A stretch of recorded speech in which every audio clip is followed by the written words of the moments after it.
Okay, 4-6, it had come up, somebody asked me to put this on the agenda. It's not an action item, but I want to introduce Wayne Owen. He's the general manager of the Northeast Texas Municipal Water District. We asked Wayne to come because we want him to know that we are really trying to get business in here, and we want them to be supportive of what we're doing and make sure that they're on board and willing to support whatever we come up with. And we will include them in all the discussions and go forth on that. So Wayne, I'm going to kind of turn over to you, let you kind of visit with everybody for a minute, and then we'll go from there. Sure. You want, I mean, you can sit there if you want. I'll be able to see everybody, I guess. Maybe I'll stand back here.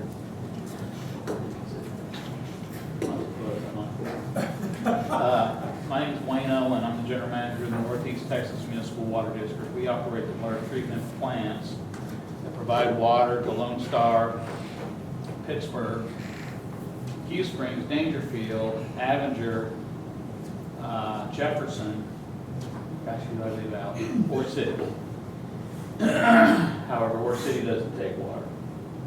They have the ability to. They're lighting their wells just fine right now. Created back in the 1950s, 1953 to be exact, governed by a 7-member appointed board of directors. They're appointed by each of the 7-member cities who we provide water to, who I just mentioned. Lone Star's appointed board member on our board is Sandy Wexler. Most of you are probably acquainted with her. Wonderful lady. I think she's buried under about 10 feet of snow right now. She's up in California where all that snow's hidden.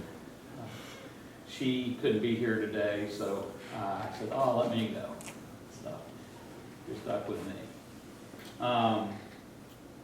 We are supplied by water from Lake of the Pines, and Lone Star was one of the founding cities of the water district, and agreed by vote to support the local funding for the original construction of the Lake of the Pines. It was constructed by the U.S. Army Corps of Engineers.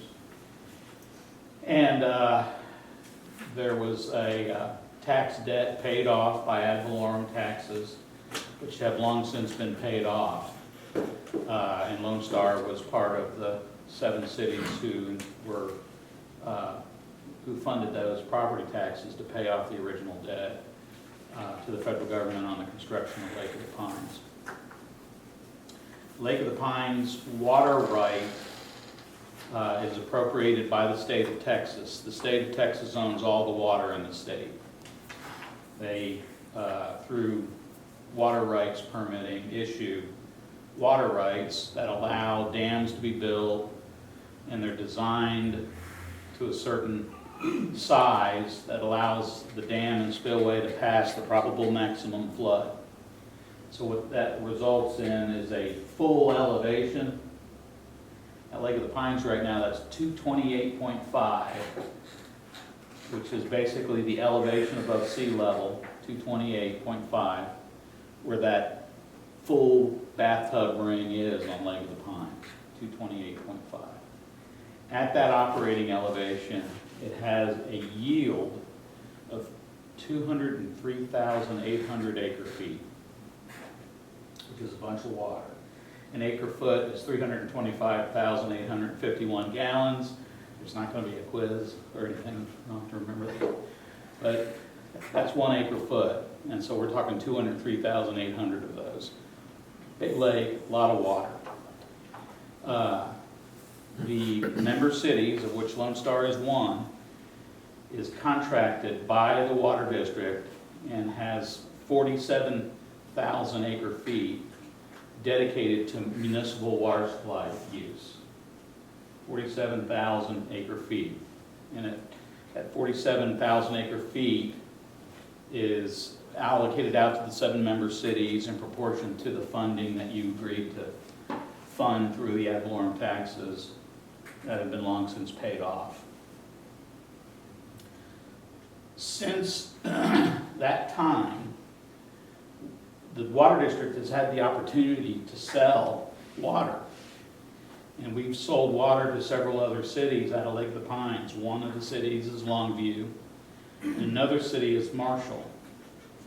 Marshall's contract is for 9,000 of the 47,000 acre feet. And we have a contract with Marshall where they pay us, and the income from that water sale goes totally back to the member cities. So we write every month when we get a check from the city of Marshall, that money is doled out in proportion to those original contributions in Lake of the Pines to each of the 7 member cities. Currently, it's running about $250,000 a year that is allocated out to the cities. So we write checks monthly for the revenue we get from water sales, not only to Marshall, but to Tryon Road, Diana Sud, and Mims Water Supply Corporation. And it's been a unique situation. I don't know of anywhere in Texas where the original investors, development of a water supply project have been granted the ability to receive revenue from the water sale. Usually it's kept by the political subdivision, and it goes to fund water treatment plants and whatnot. Not here. This goes back to you all. In addition to that, the water district has had a lot of industrial water sales to Swepco, to Luminant, and over the years that has generated a considerable amount of money. That water is not out of the portion of Lake of the Pines that's dedicated to the member cities. That's from the balance out of the 203,800 acre feet.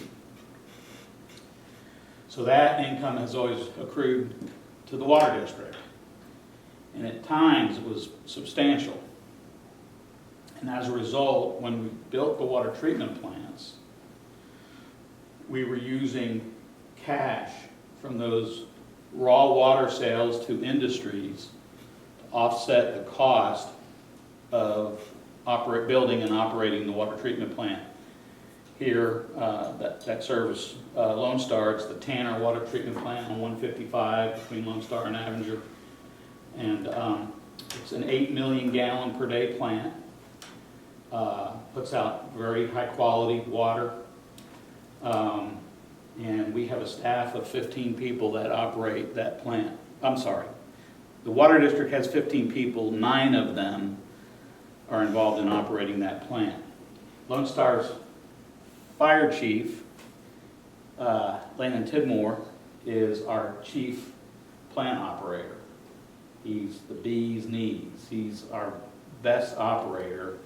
He's one of the finest people. He's your fire chief.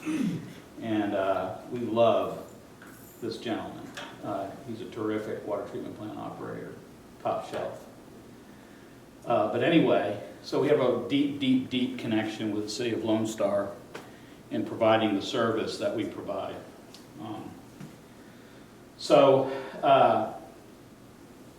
I've been here a year and a half. Before I was working here, I was working in Houston for the San Jacinto River Authority. And before that, I was working for the Tarrant Regional Water District in Fort Worth. I was one of the guys who was trying to get a Marvin Nichols Reservoir built. And I worked on that project for about 30 years before I retired and moved to Houston. And after being in Houston for a couple of years, I was recruited to come out here. So here I am, not involved whatsoever in trying to build the Marvin Nichols Reservoir project. But what I'm doing is spending my last years of my career overseeing this water district that has 2 treatment plants. The Tanner plant on 155, plus we operate a small plant in Pittsburgh that just provides water out of Lake Bob Sandlin to the city of Pittsburgh. So that's who I am and what I do, what I'm doing. I live in Hughes Springs. My wife's a school teacher in Fort Worth. I couldn't tear her away, so we're kind of doing the I-30 Pony Express. My grandchildren all live in Fort Worth, but I just bought a house 6 or 8 months ago in Hughes Springs, and I'm loving living here with y'all. So anyway, I think I'm going to be with you for, if you guys can put up with me and my rate increases. You may have me for a couple more years, but what we're having to do is raise rates. We were charging $1.48 per 1,000 gallons for treated water. Our cost was about, it's just under $6 per 1,000 gallons. So we were picking up the overwhelming majority of that cost through Fund 100 revenue, which is the industrial water revenue from selling to SWEPCO, 3 plants, and Luminant. And also out of the savings account that we had from collecting all that money for all those years. What has happened is the plants are shut, these power plants are shutting down. They're coal-fired plants, you know about coal and everything. So we are losing that revenue. So we're having to shift to trying to charge closer to cost. I think we will always have some sort of subsidy and not necessarily have to charge you all full cost. But we're moving from $1.48 per 1,000 towards $6. But the deal is, right now, we went last year in one fell swoop from $1.48 to $2.59. That was a 75% rate increase. I've never heard of or seen anything like it anywhere ever in the state of Texas. So I was the new guy with the water district coming to y'all's and y'all's city council saying I need a 75% rate increase. And I've got consultants behind me saying I need to have a 250% rate increase. So what I'm trying to do is do that over time so that it's not a crushing blow to our cities. And that's what I'll be doing for the next couple of years until they pitch me into the gutter. So that's going to happen over time. I think we're looking at right now, last year it was a $1.11 increase. It'll be substantially less than that. I'm trying to get it north of $3 per 1,000 gallons. It's at $2.59 right now. And the cost is right at $6 per 1,000 gallons. We built a brand new ground storage tank here in Lone Star last year, and we finished it. And as we finished it, the old ground storage tank, literally we were testing it. The old ground storage tank basically ruptured as we were testing it. And so we had to quit testing it and immediately put it into service. So just in the nick of time, because it would have been a real problem had we not had that cast in place concrete ground storage tank for Lone Star. So the good Lord takes care of fools and small children. So we lucked out on that one. But it was a $1.4 million investment by the water district. And the deal is, we didn't charge the city of Lone Star, and we didn't charge rates to pay for it. We had to pay for that out of our investments and unrestricted reserves. And it's part of the reason why completing that tank resulted in us having to make the drastic rate increase last year, which was 75%.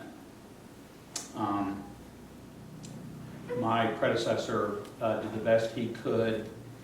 He loved East Texas, and he was thrilled to be able to provide this service at such a huge subsidy to its cities. But I came in, and it was a point where we had to go quickly into a different direction so that the water district wouldn't run out of cash, which we would have done sometime in 23, 24, if we hadn't had that significant rate increase. That's one story. And the interesting story is we're looking at a water sale of water out of the Lake of the Pines. And we're dealing with a potential sale of 20,000 acre feet out of 47,000 that is basically allocated to our customers, our municipal customers here, the 7 member cities. In the relatively near future, I'll be coming to the city councils to ask for their consent. The contract that allocates the 47,000 acre feet to the member cities requires any sale of that. We have to receive the consent of 5 of the 7 member cities. So I'm going to have to go to each council and say, do you want to do this? It's going to leave behind plenty of water. Our 7 member cities last year used 2,100 acre feet. 2,100 out of 203,000, 2,100. 20,000 acre feet is obviously 10 times 2,100. But of the 47,000 acre feet, we're still, after selling to Marshall and allocating water to Tryon Road and Diana and the 7 member cities, we're still going to have in reserve north of 10,000 acre feet for our member cities. And what we're looking at doing is generating a sale of 20,000 acre feet that would be coupled with the group from Dallas is looking to buy the water that's owned by Lone Star Steel, which is 55,000 acre feet. And they're trying to close a sale with us before moving on to Lone Star. So what does that mean to the member cities? We have been given an informal offer of about $2,000 an acre foot for 20,000 acre feet.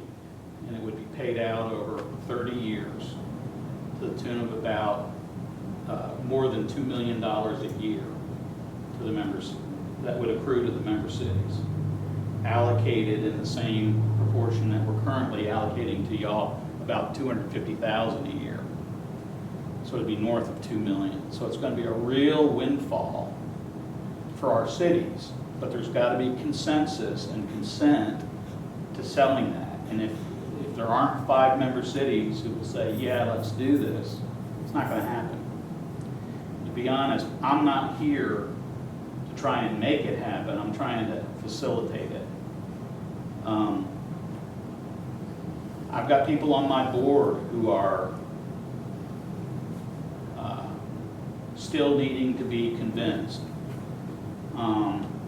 Their biggest concern at first was we were going to get some minuscule financial consideration, but $2.6 million a year over 30 years is like $80 million. It's a lot of money. And it's going to be an incredible windfall to these cities. But the deal is, that water's sold at that point. We will be, the Dallas Water District would be granted a water right for that 20,000 acre feet, assuming they close on their sale with Lone Star Steel. That water would also accrue to them, and they come and they pump it. But the beautiful thing about being in the Cypress Basin, which is where we're at, we get more rain here than anywhere in the state. This is the most prolific watershed in all of Texas. So much of this water, whether it's in the reservoir or not, the reservoir catches a great deal of the water, but not all of it. The balance goes downstream to the Gulf of Mexico. So saying that it's just going to drain the lake is really not realistic. But especially based on where we're at, 48 to 50 inches of rainfall a year. I mean, it's, so anyway, those are the things that are going on. That's the decision making. Your city is going to be involved in that decision making. It's not a done deal. It may or may not happen. If Lone Star Steel and them don't come to terms, I don't think our 20,000 acre feet is going to be that attractive. Once again, I'm losing all my power plants. I lost Perky last year. I'm going to lose another SWEPCO plant within 3 years. So we're going to be from 3 down to 1. So I have got to find water customers. Know any? But it's we're sitting on a mountain of water. We want to manage it correctly. Yeah, I'm from the Metroplex, but I'm here. No deal is better than a bad deal, is my saying, what I'm telling my board. No deal is better than a bad deal. You mentioned one of the power companies had discussed the possibility of a nuclear power plant. Mm-hmm. Has there been any further discussion of that? No, not at all. They're looking at nuclear. They're also looking at, as you know, on lithium production, on solar, and there's all kinds of business lines that are being evaluated, and some of them are fairly water intensive. So they don't want to, they're not necessarily interested. I've got 36,000 acre feet tied up with SWEPCO. And my predecessor was not fully charging them what the contract required. And when faced with all these cost concerns and the declining revenue, I had to explain to SWEPCO that I can't continue to give you all these contract breaks, especially if you won't talk to us about potentially, if you're closing your plant, how about we sell your water instead of just sitting on it? So I'm dealing with that too. But the deal is, they're not necessarily, they don't know what they want to do next, whether it's nuclear, whether it's lithium production, whether it's hydrogen production. They don't know what they want to do next. So anyway, that's real complex. I don't know if that is what you wanted to know about what's going on with the water district. The real near-term issue is water rates are going up. I'll be back with Mayor McLean here over the next couple of months to begin talking about what the 2025 rates are going to look like, just like we did last year.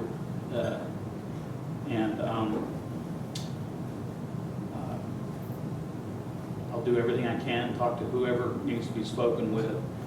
Mitch came in to see me last year in the midst of a rate increase because, like I said, it's significantly impacted him, his operation.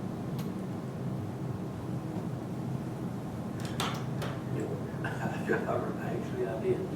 What I had mentioned to Rudy was, I would like to see our representative come to the EDC at least once a quarter with either an in-person report like you just give us or a written report.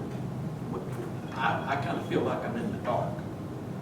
Well, I'd like to change that with her or on her behalf. Yeah.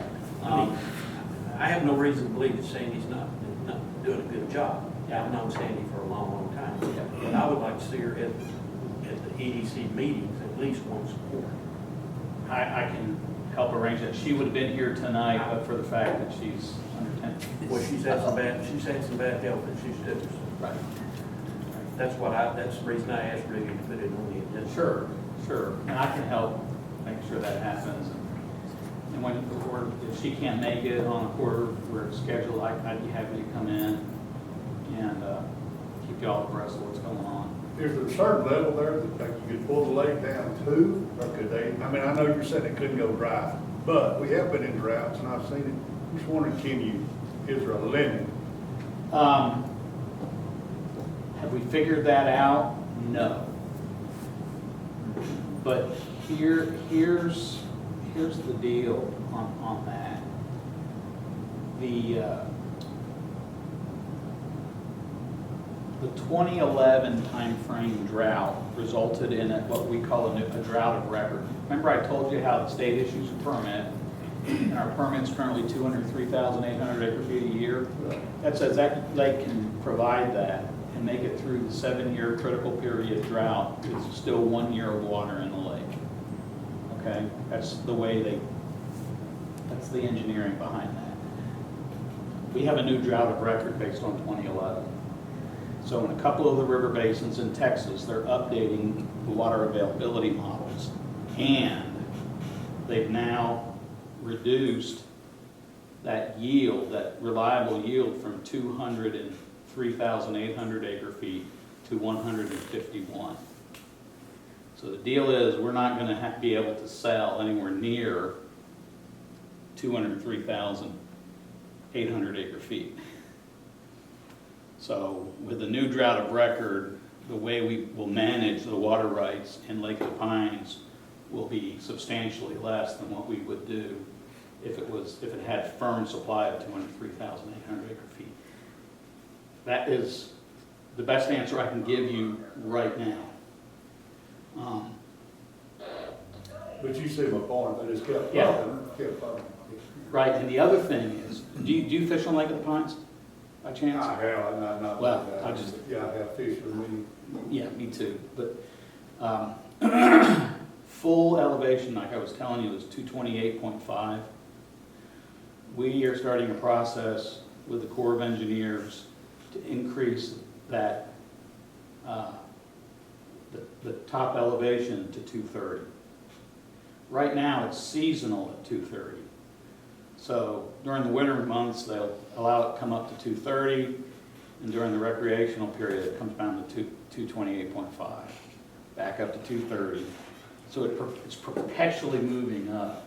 We are working with them to try to increase that to 230 full time.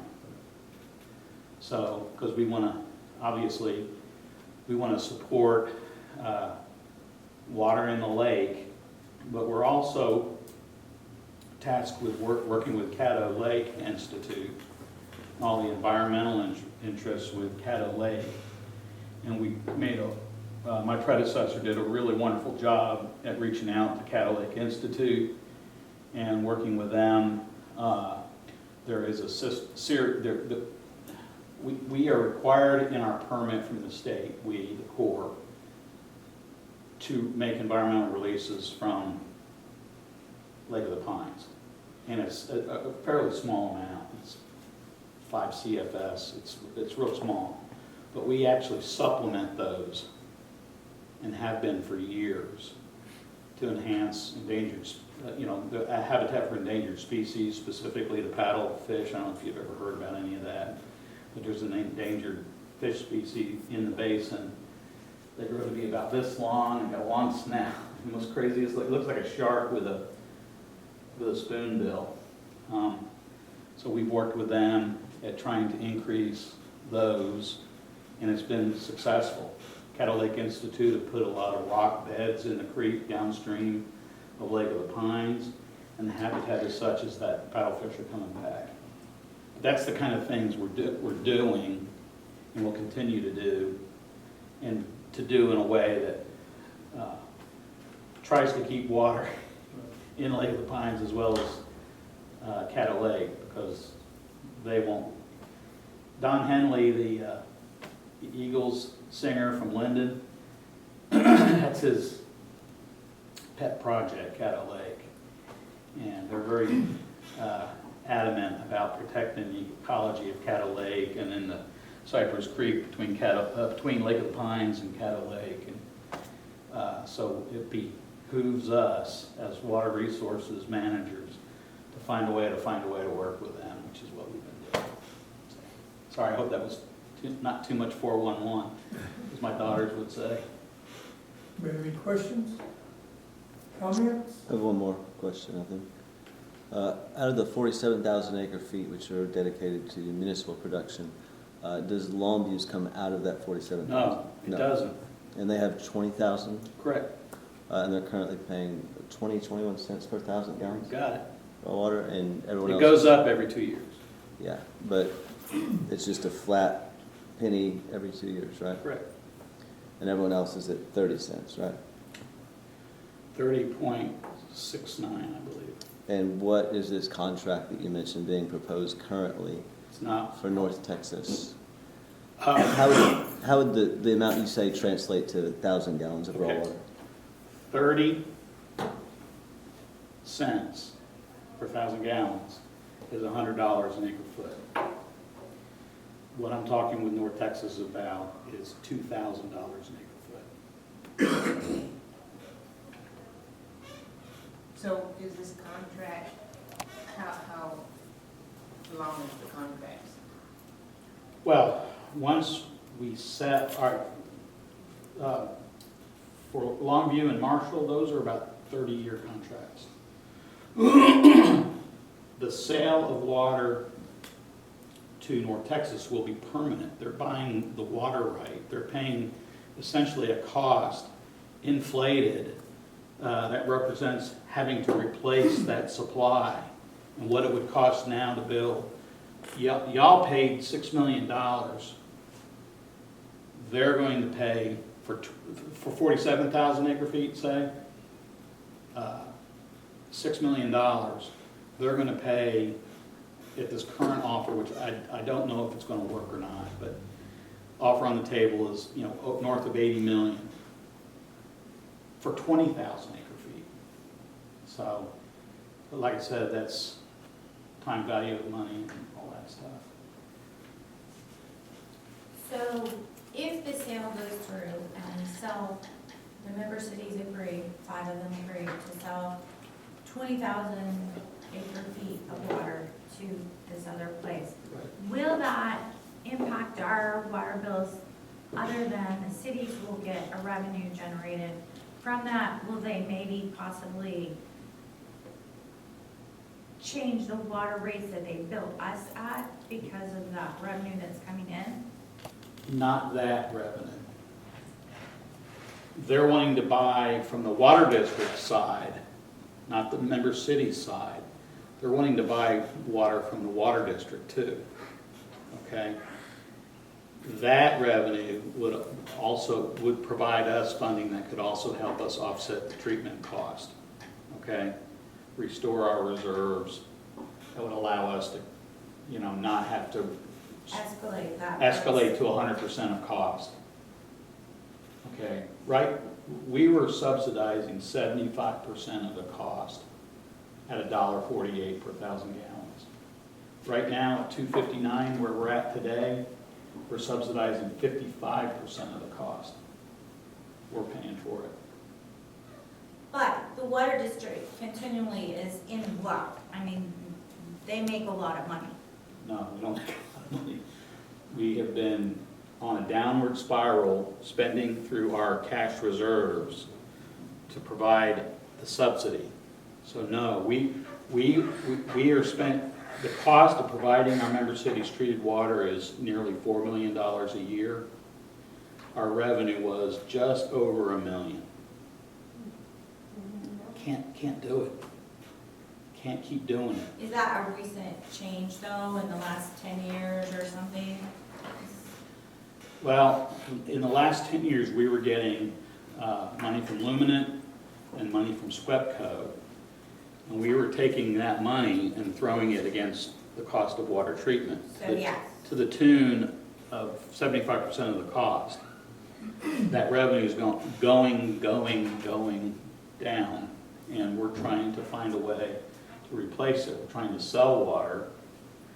But we're also having to increase what we're charging to our customers now. How far, how fast we go, we're trying to keep that, because like I said, this water sale to Dallas, the revenue is not going to start tomorrow afternoon. What they're going to do, if we were to get consent from our cities and start and execute these contracts, they're going to help us pay what we have to pay annually to the Corps of Engineers in proportion to the amount of water they're buying from us. they'll immediately start paying for that. Right now, we're spending $500,000 paying the Corps of Engineers for the operation and maintenance of Lake Lapines. Okay, they're gonna pick up immediately, even though they're not taking the water, they're gonna immediately pick up that. So that's one of the things we're looking at. Will that affect, that's a couple $100,000 that we don't have to generate elsewhere to pay the Corps. So we're looking at all kinds of ways to skin this cat. So, okay, so my understanding is, okay, SWEPCO and them, they're using less and less water, so y'all have less income come in. So the water that they're not using, isn't that gonna be water that you're selling to Dallas? No, they won't let us. It's theirs. They have a contract. It's theirs. But if they're not using it, Right. It's still stranded. theirs. Yeah, they did not so build. how long is it's that still gonna be theirs. for? Well, their contracts, I can't remember their expiration date on the SWEPCO contracts, but it's for a long time. They have it tied up. So even though they have this contract, they don't have to pay the money for it? They're paying some of it. They've shuttered the Perky plant.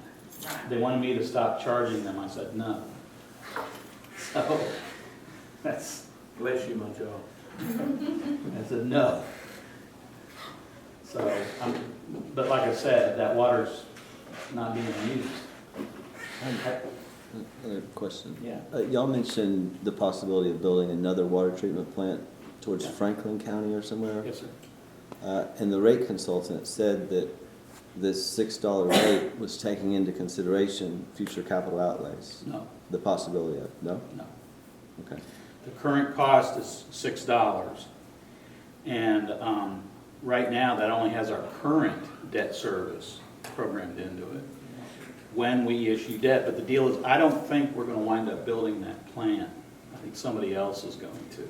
I think it's going to be Tri-Sud who winds up building that new plant.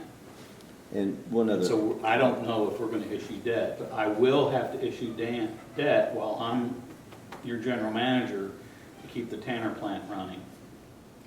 There's going to be some renewal and rehab that has to take place there. I need another clear well. I need some equipment to deal with the byproduct of water treatment, which is sludge. I need a centrifuge to deal with that. I need millions of dollars worth of improvements to the Tanner plant, but I can't issue debt right now because we spent through all of our reserves. And when we get a bond rating, or have to stand for a bond rating, one of the reasons why I'm having to increase rates is because I won't get a bond rating. I wouldn't be able to issue debt because we went through our reserves to the extent that we did. Hindsight being 20/20, maybe we shouldn't have bought a $1.4 million ground storage tank for Lone Star. By the grace of God, we did. By the grace of God, we did. So, does that make sense? Yeah. One other simple question. When the Tanner treatment plant was financed in 1982, it was initially Lone Star, Dangerfield, and Hugh Springs. Correct. How long was it before the next one came in, and who were they? And I know at that point, Lone Star was agreeing to buy twice as Jefferson and Avenger, and they came in 98. Okay. And in that original financing, Lone Star was agreeing to buy twice as much water as we were using at that time. To pay for twice as much, whether we used it or not. Are any of the other contracts that way since then?